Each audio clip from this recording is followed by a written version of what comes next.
I just want to say I was not able to stitch your video mainly because I want to be able to show these two clips. Now there's 2 points in your video that I want to go over, and that is it. I don't care about the rest of the video. And this is all love. This is no hate to either you or him. I love you both. You guys are great creators and I enjoy talking to you guys. As you can see in the background, your first point is that you say Hanataro is a Soul Reaper while Ichigo is a human, but the spiritual pressure is affecting him but not him. Even though in this fight it actually was affecting him.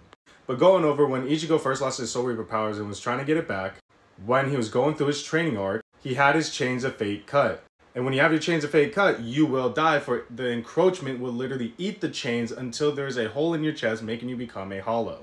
But there's only one way to survive this, and that is by becoming a Soul Reaper, which he does do. And because his Chains of Fate is cut, he cannot go back to his human body. So what he has is a Gigai. He is not a human no more, which is literally stated, and it states right here, but as you know, only Mr. Kurosaki, a Soul Reaper, can move about as a Kampaku.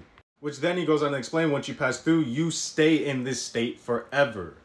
It changes your body forever. So since he went in as a Soul Reaper, his body, his entire being, is now a Soul Reaper forever. So he is not a human no more, for he died as a human, lost the Chains of Fate, literally got encroached all the way through. His body's not coming back.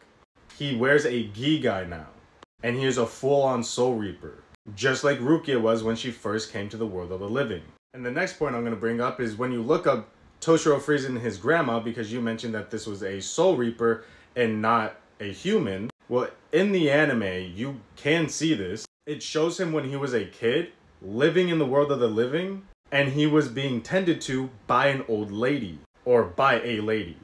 Well, she was still old, I guess. But when you see him looking out into the city of the world of the living, Karakura Town, and then it pans back, literally just fades the same thing, just like him as a kid, and then it starts to grow because he's an adult. You see the same town. So yes, when he was a kid, he was in the world of the living, being tended to by a grandma.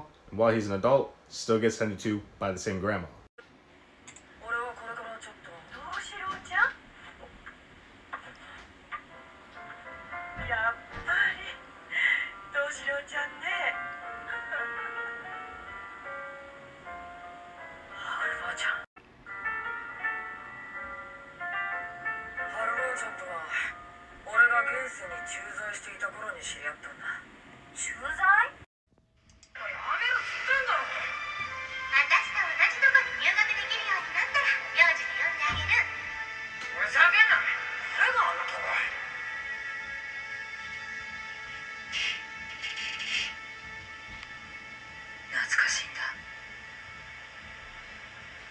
The last video, as you guys could clearly see, was when he was a child, before he was a part of the Soul Society and became any of those candidates. He lived inside of the human world first. And because his spiritual powers were so powerful, she came, had him needing to control his powers because it was literally killing his grandma. Again, a human. If you guys want to go watch it, go ahead. If I'm not mistaken, it's episode 132. And you also have episode 316. They're basically back to back in a way, because as soon as episode 132 is done, when you get to 316, it's literally just picks up right where it left off, like it didn't even, anything really pass by.